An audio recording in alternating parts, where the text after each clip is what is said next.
Well, Bassil, front right here.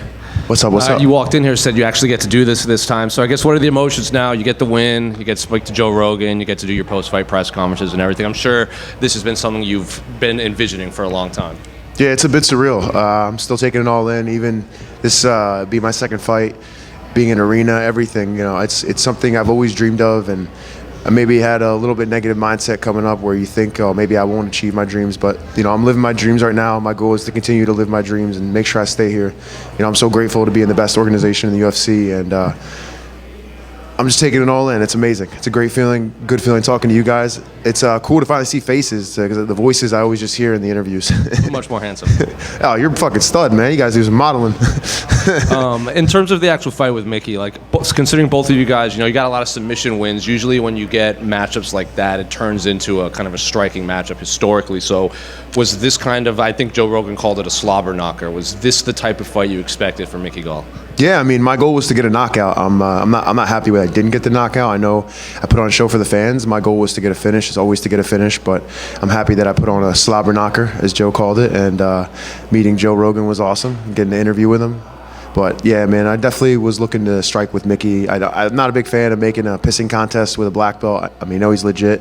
I could have went and made a boring grappling match, but I wanted to get the knockout, and I worked for that the whole fight. I didn't get it, but you know, I put on a good fight on the feet, and I'm just getting better. I'm gonna keep tightening up my game and keep cleaning it up. And thanks to my coach, my striking coach Justin Houghton, my jiu-jitsu coach Ricardo Miglarice, and my teammate Anton Berzin at Berzin BJJ. All these guys really helped get me ready. The broadcast also said, especially in the first round, when he would connect, they said it looks like you didn't respect his power because he would connect and you would kind of like make motions like wipe your shoulder off and like tap your forehead and run forward. Did you respect his power in there, or was that just kind of trying to get in his head and kind of flowing with it? A mix of both, honestly. He hit hard, but not as hard as JDM hit. And I mean, regardless, I believe in my chin. Like, I'm gonna die on my sword. If I get knocked out there, I get knocked out there. But I train with guys like Justin Gaethje. It's something that I'm just going to be getting used to. I'm always going to try and, you know, take punches, maybe give punches. If I can be cleaner and land punches and not get hit, that's what I want. I feel like a lot of those punches didn't hit me, some of them. I know some of them he did hit me. I just was like, I mean, you saw like real me. That's me. When I go out there and I fight, I'm not putting on a show, a fake show. It's who I really am. It really comes out. And, you know, it's like, let's fucking go. That's what it is. You hit me, I'm like, hit me again, motherfucker. I'm gonna hit you back. Like, it's just the way I am, like, naturally. And so, yeah, it just a little bit that came out, and I'm gonna try and tighten it up and get cleaner going forward. You know, you got to be tight and clean in this kind of organization. You can't go out there and have slobber knockers every time, but I'm gonna try and put on a show every single time. Going off of that, did this feel like your real UFC debut, considering that last fight was like so short notice and you kind of got thrown into the Apex fight against like a top 5 welterweight right away? I mean, my debut was a crazy debut, so no, that was a debut. It just it felt great to have a full camp. You know, I'm grateful the UFC gave me the opportunity. Sean Shelby, the matchmaker, Mick Maynard, all the guys, Dana White, everyone, Hunter Campbell, all the guys in the UFC. I appreciate being here and getting the opportunity for a full camp. I definitely wanted to fight sooner. I think Mickey needed the time frame, and that's why I ended up fighting so far away from my debut. But no, my debut was great. I fought a guy who I had a lot of respect for, and I look forward to working my way up and getting that rematch one day. But you know, this was a great fight as well, and I'm going to be grateful and cherish every single UFC opportunity I get. What does it say on your wristband right there? It's a wristband, thankfully, the UFC. Thank you, Karen, making this this wristband for me. It's for both my parents. I lost my father to lung cancer and my mother to breast cancer, and so it's something I carry with me always. They're tattooed on me here as well. My mother, my father on my lung, and just, you know, they fought so hard. They were both stage 4 cancer, beat it, and then got it again, and both fought. My mom fought breast cancer for 4 years, stage 4 for 4 years. I remember she used to do radiation chemotherapy at, you know, 6 a.m., then go work a 12-hour shift at the pizza shop with my father, and it's something I always carry with a heavy heart. I always think about them every day. Every time I wake up, every time I train, I think about how hard they had it, and you know, I don't have anything hard compared to how they had it, and it's something that I always want to keep as a reminder. It's a reminder to you know, always fight my heart out and do everything I can in their honor. And last one for me, I know this is only your second UFC fight, but this is the first event with the new UFC gloves. I'm curious, what you think of the feel of them? Would you make any alterations? Like, what did you think of the new gloves? I didn't think they were that bad. I know Sean shat on them. But, you know, I got to respect Sean's opinion, man. He knows what he's talking about with some things. But, you know, I'm not going to hate on him.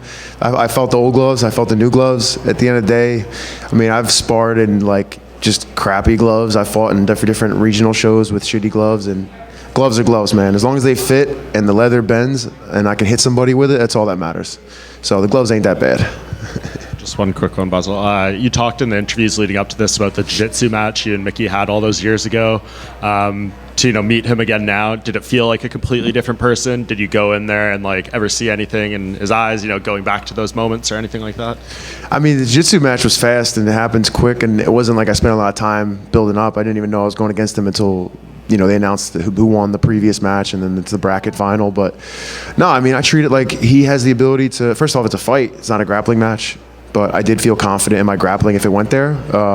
I felt stronger than him, like I felt in the first match that I went against him. But you never can think about the past and take that into the next fight. Even if I fight JDM again, I'm expecting that he's gotten better with his wrestling and jiu-jitsu. And anyone I fight again, I expect that they improve. And if they don't, then that's great. I get a better finish, a better fight. But I looked at it like he could be better. And he was tougher than I'm not gonna say he's tougher than his last fight, but I felt like he was a lot tougher than I gave him credit for. But I still prepared for the Mickey Gall that I saw, and so that's why I was able to go all 3 rounds and put on a show for the fans. And I'm always gonna have that mentality. I'm never gonna underestimate my opponent, and they shouldn't underestimate me. You should never underestimate anyone. We're in the organization that is the best fighters in the world for a reason, and you have to take that into every single fight, that you could die out there and they could die out there, and I'm willing to go first. Just one last. Oh, you going to? Let's go. Let's do it. All right, cool, man. So you get to represent Egypt here on the biggest stage of MMA. I wanted to ask you, man, what's it mean to you, and how special is it to represent Egypt on this big stage and really being one of the few? How has that influenced you in your MMA career? Oh, it's huge, man. I got so much love for my people and my culture, all my family, my cousins. Like literally 99% of my family on my dad's side is all in Egypt still, or around in Cairo, Alexandria.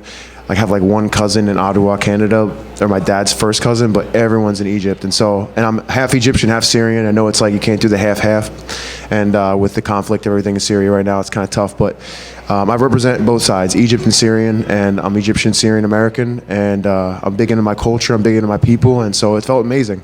I hope more Egyptians make it to the UFC, and more Syrians and more Arabs in general make it to the UFC. We have tough blood. We're tough motherfuckers, and I hope I shown that tonight. And it's only the beginning for us. So I'm proud of the performance I put on, and I'm happy I put on for my people. In a thriller fight, where the fight's going back and forth, and it feels like it can go either way. What's the mindset? You lead into the fight to get the finish, and just what's your mindset overall to get the W?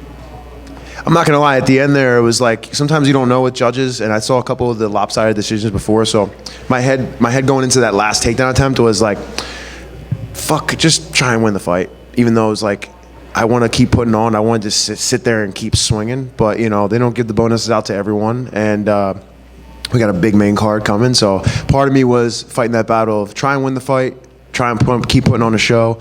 And then once I hit the ground, Mickey said a little something. He was like, come on, man, you're going to take our bonus away. I was like, you're fucking right, bro. I was like, let me just get the fuck out. And then I heard the bell, a 10-second. I thought I had more time.